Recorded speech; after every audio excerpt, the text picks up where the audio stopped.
Good morning, everybody. Thank you for coming on and hanging out. This is a continuation of Storm's journey.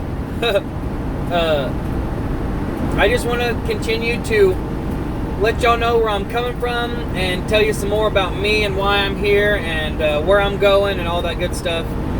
I usually like to talk about three things when I first start a show: one-hitters, cannabis and parenting, and your cannabis talent. Today we're going to talk about cannabis and parenting. I think that there is a stigma that still lives around the topic of cannabis and parenting, but I want to break it down and kind of share my opinion of what I think.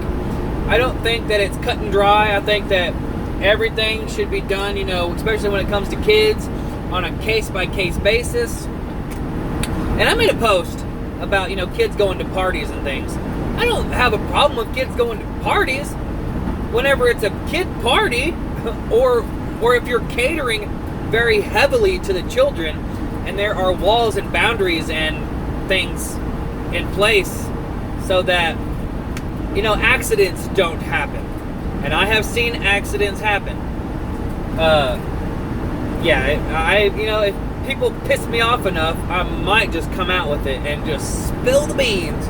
But yeah, I've seen some really messed up things happen because of irresponsible cannabis parties, okay? Let's just basically say that the end result was kids got THC in their system on accident. Not cool. Oh, Storm, you're just putting the dirty laundry out there. They're definitely not gonna give us any benefit of the doubt if you're telling them everything. The issue is here not me or my opinion or how I decide to share my opinion. It's these people that are doing it. So I think I also asked a question: where does the stigma come from? The action or the opinion? And it's both. There's no absolutes in life and gardening and all that good stuff. So you have a situation where you've got people blatantly breaking the guidelines that we've been given and pushing the boundaries and basically just I don't want to say neglect, but they are it's neglect. They neglect the supervision of children, especially when they're high. I believe that cannabis does relax you. It gives you a thing what is scientifically called retrograde inhibition. Some people would call that laziness. Some people would call that bravery.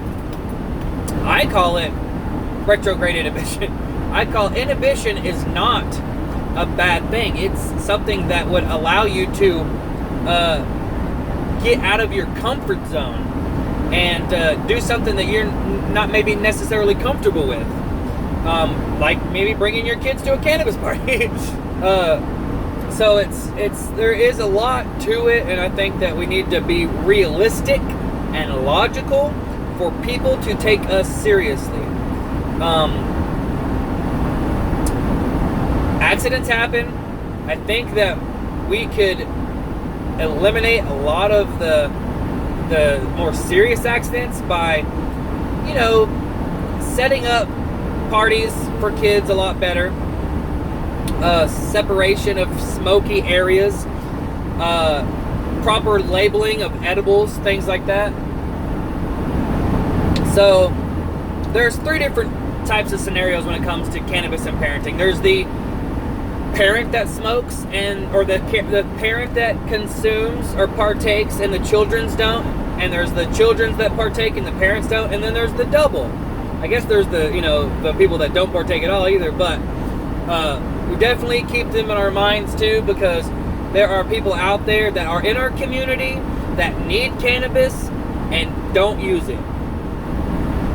There are people in our community that need cannabis and don't use it. They have not utilized it yet. They're trying they're trying other things, and I totally agree. Some people's circumstances will not allow them to just jump in to the cannabis regimen. So I do not criticize anybody for not using cannabis. Please, please, please, I'm so glad that you are in this community, and I cannot wait for everything to turn out okay. And I hope that this person that I'm thinking about personally never has to use cannabis. I hope that they never, ever have to use cannabis. I hope that they get well, and I hope that they get better, and I hope that they live a long, happy life.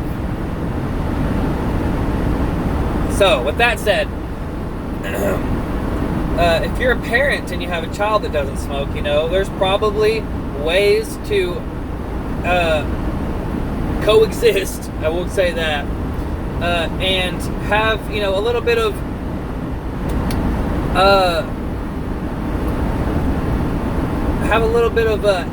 I guess, like, some regulations, some rules and stuff, where you have some guidelines, that makes your living situation copacetic.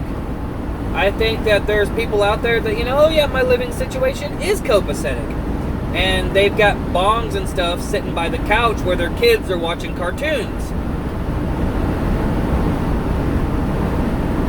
What's wrong with that? That's what people are, what's wrong with that? It's not, there's nothing wrong with it, especially if if there's different types of children. So you have to take everything by a case-by-case basis. I'm definitely on the fence about certain things, but there's circumstances and scenarios that I've seen myself. You've got I've seen it multiple times. My personal friends, years ago, I've seen this, where they were smoking out of a pipe, and they would smoke in front of their child, not like in their face or blowing smoke around them. It's like we were outside, and the kid was inside, and she would come outside, and they would just continue to smoke, or he would smoke inside when it was cold, and Demi would be in her room, and she would come in, and I just gave it away, fuck. But anyway, so yeah, the child would come in.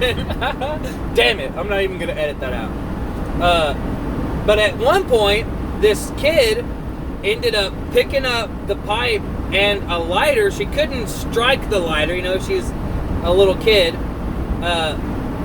but she put it up to her mouth and pretended like she was smoking. I'm not saying that that's going to happen, no fear-mongering here, but let's just say in your house there is a situation where a child could do that. They have easy access to a lighter and a pipe, and they can pretend or play. Or let's say they don't even have access to a pipe, but they pick up something that looks like a pipe, and they pretend like they're lighting it with their hand or something. You catch them pretending. That's what I want to avoid. I want to avoid these awkward scenarios, because if they're going to do it there, they could potentially do it somewhere else. And I honestly don't want anything bad to happen. I just worry about that situation. I think that if we are honest with ourselves and talk about these things, we could come up with guidelines and stuff, and parents could, understand, like, hey, maybe I shouldn't do this, and they could not do it, and then we could break the stigma. There's just certain things that you should not do. So that's a parent with a kid that doesn't have a card or doesn't use cannabis. So, but even with kids that do use cannabis, they can't smoke. But let's say they're using edibles, or you're eating edibles. It's do we let kids choose their own medicine. I think we should let kids, if they have their card and they're old enough to like have opinions and they like certain flavors and things like that, like medicine at the doctor at Walmart, kids Tylenol, like Adderall is flavored. It has a candy coating on it so that kids it will taste good, so that they will eat it. Because pills are nasty, you know, pills are gross, and you know, some adults take these things too, but they are used a lot. There's a lot more popular. Flavored medicine is a lot more popular with children. So I think that's something that we should be talking about. I think that we should be allowing our children to choose what they like. I think they should enjoy their medicine just as well as anybody, you know. They get to pick their vitamin gummies, right? You know, stuff like that. So that's that. I'm going to try to make this a quick one. So I'm going to move on to the next one, where the kid just consumes. So that's an easy one. You know, they don't have to worry about the parents, you know, smoking in front of them or using in front of them, or maybe even taking them to parties. You know, you don't have to worry about that there. And but there's still a discussion to be had, because these kids are the most perfect example of and I hate to diminish, you know, parents that do consume, but it's hard for people in positions of power to take that seriously. You know, it is really hard. You almost have to lie and get dressed up and put on a show and be fake almost to get, you know, leaders to take you seriously about you and your kids' consumption. So the people that do not smoke cannabis and their kids use cannabis, I think they are the most useful tools in our communities right now, because it goes to show that there are responsible, and I hate to say this, but like, there is a stigma around cannabis users, and it's hard for people to take us seriously. So I would really like for those parents that don't consume to step up and be a voice for us, because there's good parents out there, and obviously we're going to have parents that do consume to come up and speak for that demographic as well, because it takes everyone. It really does. But I think get our foot in the door with non-consuming parents like we have before. That's how we got 788, really. And but we need to continue that. We stopped showing the world how it helps. You know, we should have never stopped showing children on camera consuming and showing the immediate effects, and adults too. You know, this isn't. We could continue to show how cannabis works. So that's basically just my opinion with cannabis and parenting, and I think that we should be modest about it. I don't think that we should be arguing that, oh, I teach my kids all about cannabis. It's not about whether you teach your kids about cannabis. Teach your kids about cannabis. Teach them, please. Tell them all about medicine, where medicine comes from, and all that, because it's a discussion just like the sex topic that I think people should have, and parents should have. So I definitely encourage everyone to think about the little changes that you can make in your homes and in your social lives when it comes to children, because we just got here. We just got this. I haven't even renewed my card yet. And it's kind of it has a bit of a shock factor to me. I'm in this community. there is a shock factor. Whenever I'm at a party and there's kids running around, it's weird for me. It's weird for a lot of people.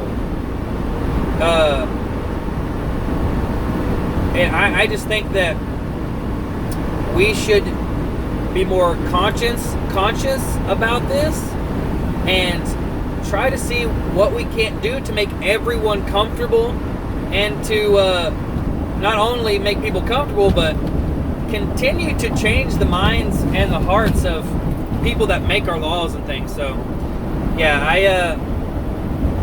I think that this is a topic that we do need to address, and I think that we should continue to critique ourselves and learn from our mistakes, and